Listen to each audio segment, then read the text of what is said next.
Alex Answer here. It is November 22nd in the year 2017. For over 10 years, I've warned of a staged, managed World War III scenario, which could include foreign troops being invited to the United States, be they Chinese or Russian, or troops from other countries. We've seen the training for many, many years regarding civil unrest under the guise of fighting natural disasters and saving people. This is basically what is on the table. Let me show you the articles here. So we have several that we'll look at, one from OregonLive.com, one from the U.S. Army, one from Coin.com. This is not the first time the United States and China have trained together in a joint drill under the guise of saving people from natural disasters. This is from the U.S. Army website, army.mil. U.S.-China participate in disaster management exchange in Portland, Oregon. Now, I know that some people thought that I was just going too far, staying with some of the same issues, being consistent over the years, being considered crazy, paranoid, things of that nature. Something else is afoot.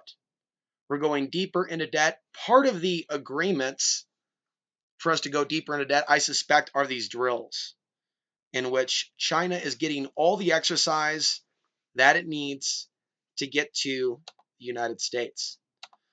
So this is the article from OregonLive.com right here. China-U.S. disaster drills in Oregon show a shared goal, saving lives. That's the packaging.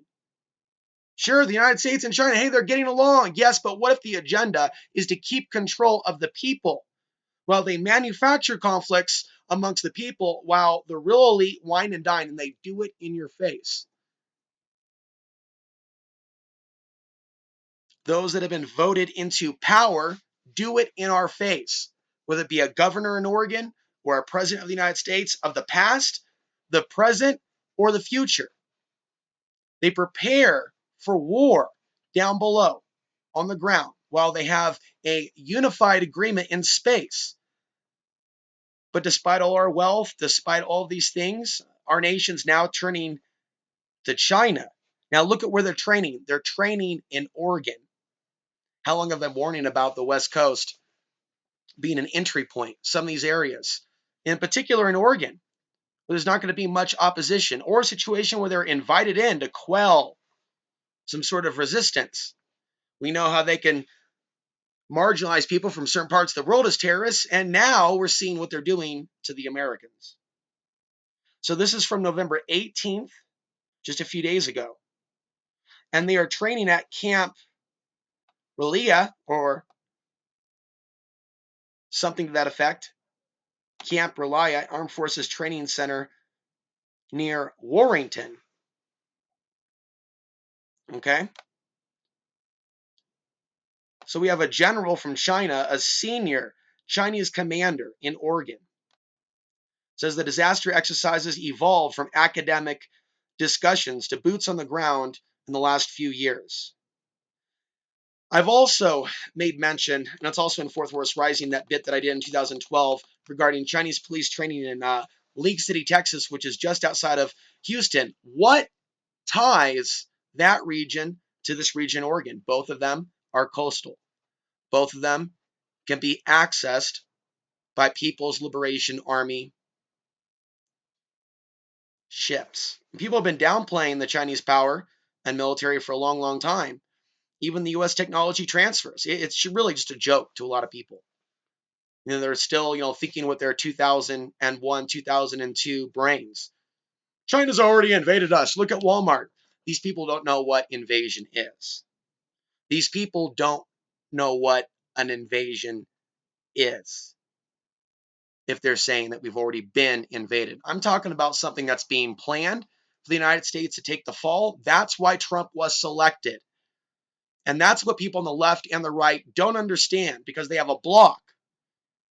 They literally have like a brain barrier block to the idea of the new world order being in existence, and for a long time. A man lay on the grass, shivering beneath his blood-stained shirt as Chinese doctors hovered over him. So it's all done on the up and up. On a pine-studded base along the Oregon coast, military units from two seemingly unlikely partners were carrying out a joint response to a natural disaster. It was only a drill, but the roughly 100 soldiers from China and the U.S. and their top commanders are ready to use what they learned in a real disaster, no matter the state of relations between the nations. That's key. No matter the state of relations, they're preparing for their own version of martial law and a takeover, if they're called, no matter the state of relations, because this is about controlling people. And they do it under the guise of disaster relief. The tensions that happen really don't impact this because we found an area of common interest. See, all this is really key, according to General Robert Brown, commander of Hawaii-based U.S. Army Pacific. So several years ago, I believe even last year, China was doing drills in Hawaii. So these have been annual drills. Washington and Beijing are striving to foster military ties to avoid a confrontation. Also, Russia trained in Colorado in the year 2012. Major General Zhang Jin, a senior commander who visited Oregon, said that Trump and the Chinese president expressed hope during Trump's visit to China. And this is the type of thing, right, that soothes people's anxieties. People have been worrying about global war for years. Oh, now everything's changed because, on the television set, it looks like Trump and, the Chinese leadership, they're friends now. Everything is fine. Everything, the job rate, our sovereignty, just don't ask questions. Zhang said the disaster exercises, which the U.S. and China host in alternate years, evolved from academic discussions to boots on the ground in the last few years. Zhang said, I think it's very positive. In fact, they can enhance mutual understanding. It can reduce the risk of miscalculation and misperception. It's programming. It's also programming the U.S. Army to work with the Chinese. Now, did Alex Jones or anyone else in alternative media also report on Chinese troops training in Lake City? Go ahead and Google. See who the other alternative media guys are. Newsflash. I'll save you some time. You're listening to the only guy on the planet outside the Lake City Police Department that brought this to your attention. Nobody, no media outlet talked about Chinese police in Texas. Nobody cares. They're more concerned with what the media or Alex Jones or Stefan Molyneux want them to be afraid of. But this is what it's coming down to. U.S. and Chinese forces have not collaborated yet on disaster response, but Brown says he expects them to. Also, look at the China purchase attempt in Idaho. And that got shut down really quickly. But they called it a conspiracy theory for us to be aware of it. So they literally wrote an article called A Conspiracy Theorist Guide to the Chinese Idaho Takeover.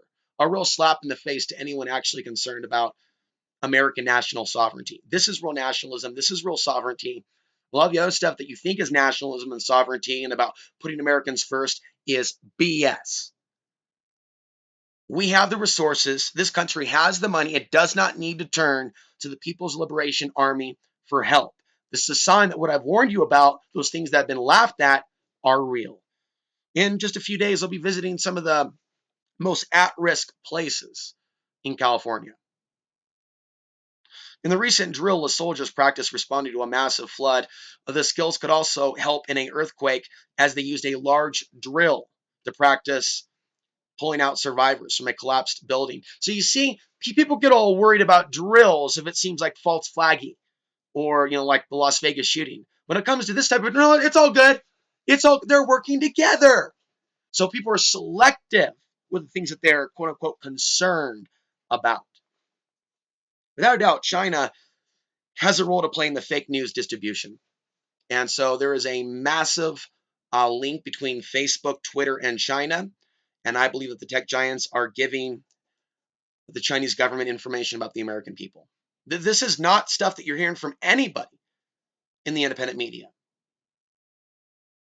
It would be nice if I was going to Los Angeles and I came across other people that respected my work or watched Fourth Worst Rising so we can really move the film and the message to the next level and document these ties between China, Russia, and the United States to expose the fallacy of the idea, of a natural war, not planned, occurring at any moment. No, they have every step planned out. The Americans try to make the Chinese feel at home as they carried out their mission. Now, I like martial arts. I like Chinese food. I like Chinese philosophy. I like Feng Shui. I like Tai Chi. I like books like the Tao Te Ching. I like Chinese art. I'm not anti-China. There's a big difference. I'm not xenophobic. There's a big difference.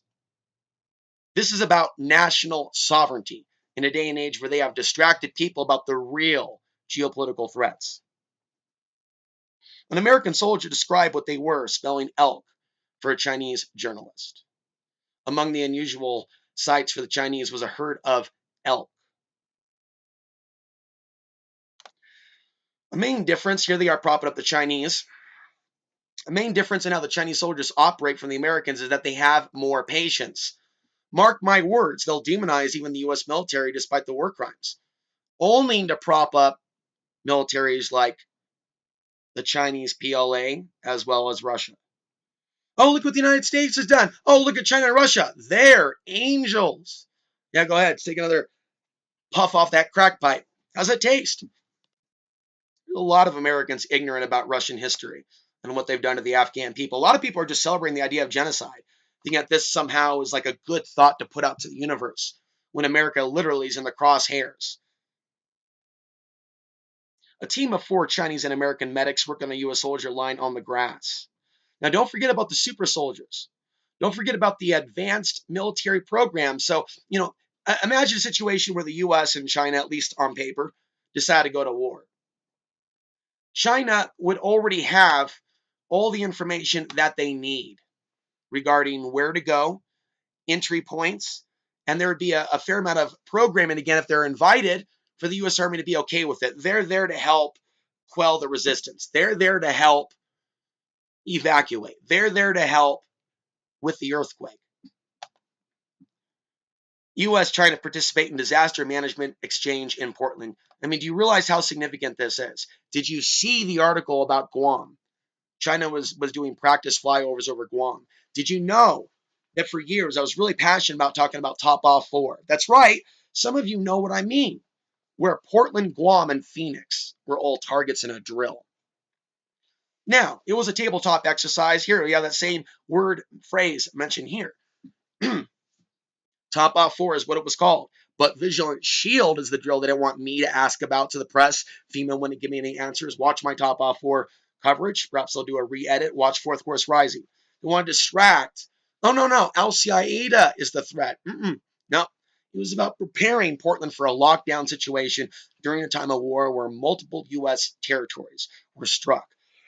So if you look at Vigilant Shield 07, you'll see the U.S. military Northcom has been preparing for a Russian-Chinese attack as far back as that point. I asked Chertoff why Vigilant Shield 07 wasn't a part of the conversation. Why are they trying to distract us to Al-Qaeda and Top Off 4? Because they want to use the excuse, the fear of terrorism, to get their agenda across. If you look at China, you look at Russia, you look at the U.S., they all have their false flags and wars on particular ethnicities in their region. We already have a new world order, ladies and gentlemen. These tabletop exercises are there to program. We have these different groups compartmentalized and brought together by the new world order, the heads of government, the heads of military, for a tabletop exchange. Hosted by the U.S. Army Pacific, the DME provides an opportunity for hands-on and side-by-side interaction between the United States Army and PLA on humanitarian assistance, disaster relief operations, and enables sharing of lessons learned. The exchange focused on a national flooding scenario, and with both armies will be requested to provide humanitarian assistance and disaster relief. Now, how can you also respect some of the so-called female conspiracy theorists that not one day or their whole lifetime will look at this and what's actually being planned for America, instead of being diverted into the fake conspiracies and promoting the InfoWars empire, and you know who you are. This is the real deal. And this is what the InfoWars empire is there to distract us. That's why Alex Jones was warning about Russia and China early on before it was actually on. So, and then he got a new script, and then he started singing a new tune. And now it's pretty much out in the open that he has close ties with the Russian government. We're talking from Alex's own mouth. Thank you, Nick, for sending me some of that information. So he's having some of the top right-wing individuals in Russia on Infowars.com, literally just coming out of the closet with it. General Brown also commented on multinational responses through MNCC. But it's all good. It's about de-conflict, de-escalation, understanding each other's procedures. And that was the whole purpose why they trained the Chinese troops in Leak City, Texas under the police department. That's why they sent the police chief of Leak City, Texas to China. Somebody tell me in the comment section, do any of you remember me reporting this? Do any of you see the significance? Do any of you even know that Chinese police are training America and Alex Jones won't touch it? That means that these are anti-American individuals that want to shut down this message and concern. Why do they want Chinese troops here? You know, even Alex Jones himself, he was protesting, right? The old Alex Jones that put out some good stuff. UN peacekeeping troops. Don't you remember Police State 2000? Attention, attention, attention. American forces are here to help. Attention, attention, attention. Don't you remember Alex Jones, right? America Destroyed by Design, where he sat there in San Diego or Long Beach and he talked about Bill Clinton and Costco. And you don't remember? No. And think about it. Why is Alex Jones not warning Americans today? Just so those of you are aware, I made the prediction that the Alex Jones endgame is to send his listeners into a bloodbath at the Texas-Mexico border, some sort of a BLM dispute. And I think that this is something that people will fall for. And that's going to be one of the core in-game things. And it's a dispute involving Chinese troops. So I see Alex Jones in spirit as someone who's going to lead some of his audience members to their death. Okay, this is a very serious situation. And Alex Jones is a very dangerous man. And as a person that promoted him for years, even more so than my own haters, did they hand out Alex Jones DVDs for 10 years back in the day? Run around megaphone and 9/11 was an inside job while wearing Joker makeup? No. The answer is no. In fact, most of these people don't even have their own content. So that's something to be aware of. So they don't even know how long some of us have actually been against this agenda to sell America down the river. I'll be back with more. A lot of this is just repetitive information. But look at this. Other locations, Hawaii, D.C., New York, Washington, multiple areas in China. In addition to why D.C.? It's like something out of Shattered Union, the video game. What type of continuation of this government or this system are they planning? In addition to providing a learning opportunity for the United States and PLL Army participants, this year the DME includes military and government observers from Bangladesh, Canada, Japan, the Philippines, Singapore, and the People's Republic of China. So I'm going to close here. You know why I'm frustrated. I feel like people just prefer the fake. People seem to prefer the counterfeit. Conspiracies and fears, it's like cocaine. But when you actually look at something real, look how many